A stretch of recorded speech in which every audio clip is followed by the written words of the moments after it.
Hi, so I'm Paul Yates. I'm chair of the AIRE Centre board, and I am joined by Fiona Lubett. Fiona, thank you so much for agreeing to take part in this series where we're speaking to former interns about their time at the AIRE Centre and their subsequent career. Can I ask start by asking you what initially attracted you to the law? That's a very good question. I feel like it's a long time ago now that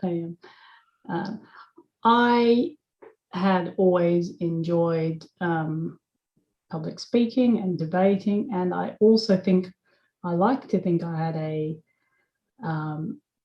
strong sense of social justice from an early age, and I thought that the law could be one of those avenues where several of my interests could align. I have no lawyers in my family that I could sort of, or that were any role models that I was looking to follow. But I think, like many wannabe lawyers, you have certain characters in popular fiction or in movies that you might aspire to follow, particularly those who sort of are crusaders for justice. So I think in high school, I thought it might be a potential career path.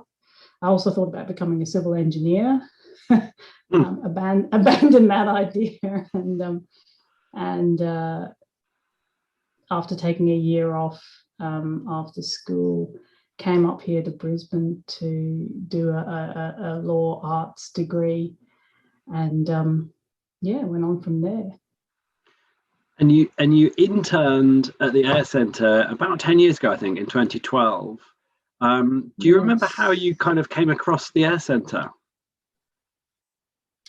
I don't recall how I first heard of the AIRE Centre, but I must have seen it, the internships advertised as I was finishing up at Cambridge. So in 2010, 2011, so it must have been at the end of 2011 that I started my internship with the AIRE Centre. And I remember finishing up at Cambridge. I was doing an LLM between 2010 and 2011, and was looking at various internships in London where I wanted to keep working after that, and was really looking for something that would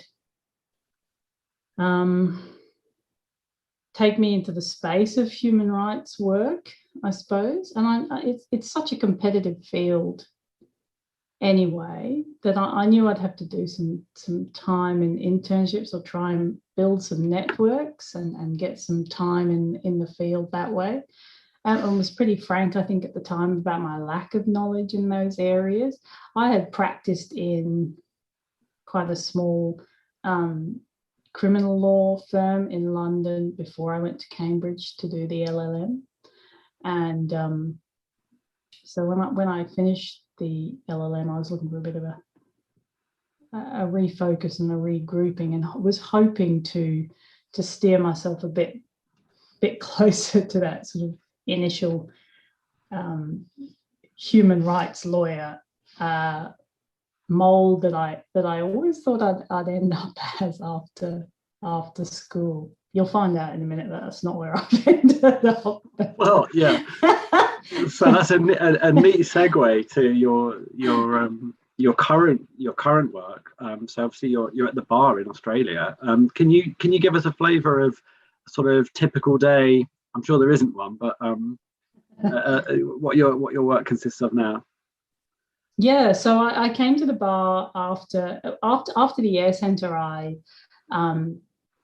went to work for Peters and Peters LLP in London, and who obviously are sort of quite well known to the AIRE Centre, and several of their partners, I think particularly at the time that I was there, had close affiliations with the AIRE Centre. And given that I'd worked in crime before in London, it was a fairly natural transition, I think. And I did only a year at PMP, and then I came straight back to Australia and came straight to the bar, and here I am, 9 years, almost 8 and a bit years on. I came back to the bar very much intending to have a mixed practice here at the bar and to do as much crime as I could. And my pupil masters were both criminal barristers. But as is sort of the way of the bar, whatever comes across your desk, you do.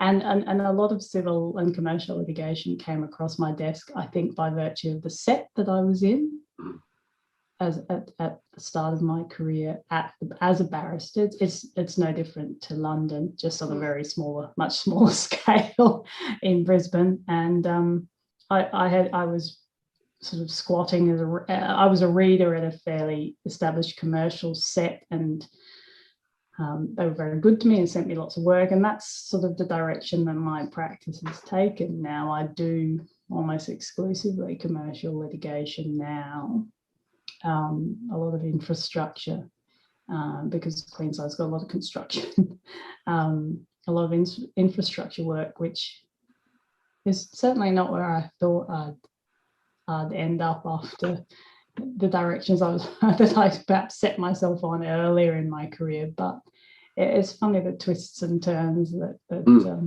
particularly a career in the law can take you. But so that's so interesting. But I'm wondering if you have nevertheless found yourself using or drawing on some of the experience that you had at the AIRE Centre in your subsequent career, despite the twists and turns. I think so, and I think that the accumulation of all those experiences, particularly prior to coming to the bar, I think were really formative ones for me. I don't think, despite some background aspects of my, a lot of people who come to the bar have done an Oxbridge LLM, and then they come to the bar and then they do this, that, and the other.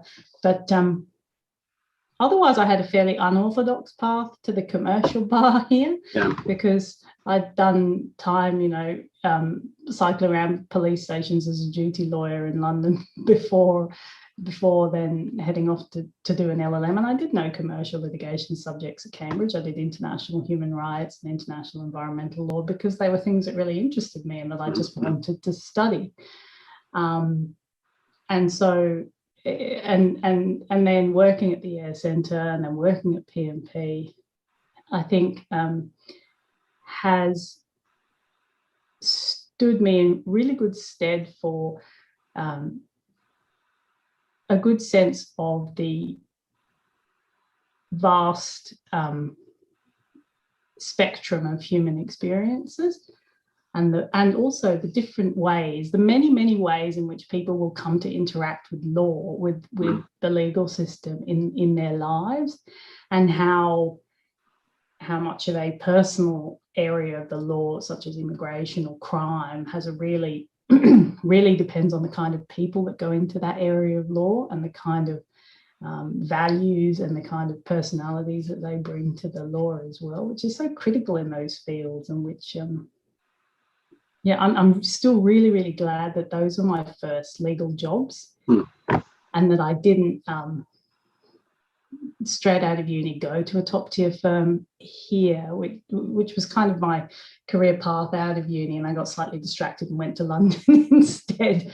But that I feel like I might have done sort of 8 years in a top tier firm here and then gone to the bar, whereas I'm really glad in hindsight that this odd path to the bar is how I actually got here, because I'm sure that England's no different, but the bar is a very closed profession here, is a very closed branch of the profession. It does not have a great deal of diversity, either gender or ethnically, or probably more critically from a class background. And I do think that both my backgrounds and the kinds of areas that I worked in prior to coming to the bar, and then the fact that I'm now a commercial litigator, has been an important thing, and will be an important thing, and is an important thing for me as I try and sit on various committees and try and improve diversity at the bar and access to pathways within the profession for people who might not be contemplating that they could be a barrister as an aspect of their legal aspirations, I suppose. Yeah, no, it's so important. And so can I ask kind of last question, which is any top tips you might have for our current interns at the start of their journey? I think one of the really critical things that the AIRE Centre taught me was to really listen to people's stories.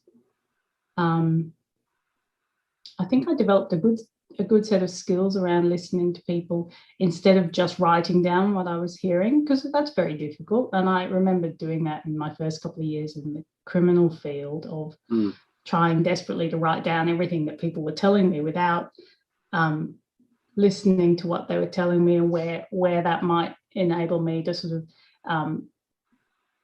listen to them and empathise with them and talk about something that I might not think was particularly relevant to the help that I thought we might be able to give them, but which then would turn into a different conversation. Then I think to myself, oh, this is actually something I should be asking more about. I need to know this kind of information.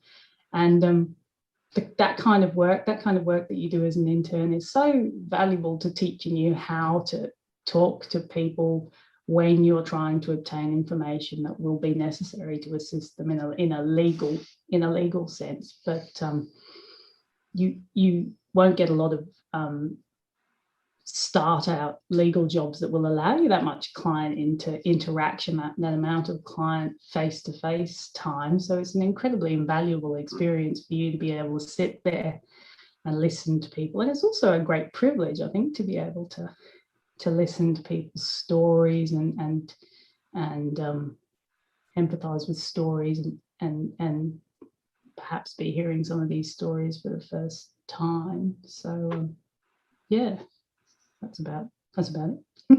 That's brilliant. Well, look, thank you so much for taking the time to speak with us. And my pleasure. It's great to meet you. Thanks very much, Paul. Okay.